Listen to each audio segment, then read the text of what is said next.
Welcome once again. The first reading for today's liturgy is the story of Joseph and his brothers, the sons of Jacob, whose name was changed to Israel. As we know, Joseph was favored by Jacob so much that he gave him the famous multicolored coat. And so his brothers became jealous of Joseph to the point where they were ready to kill him.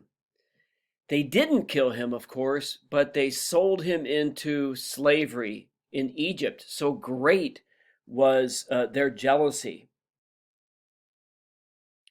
I would like to say that I'm not a jealous person, but I can't always say that. There are times when I do succumb to jealousy, when I see the good fortune that other people experience, when I see other people's successes.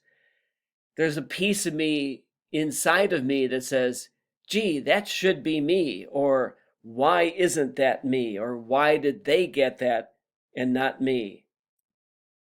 I don't express that jealousy, but I do feel it.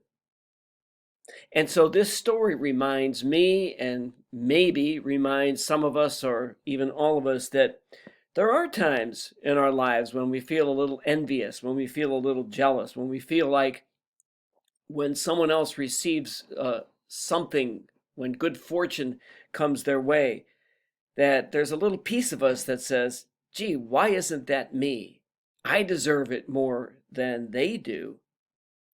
We can't stop that feeling when it happens. It's one of those shadows. It's one of those things that we really don't like to admit to ourselves, but it's there.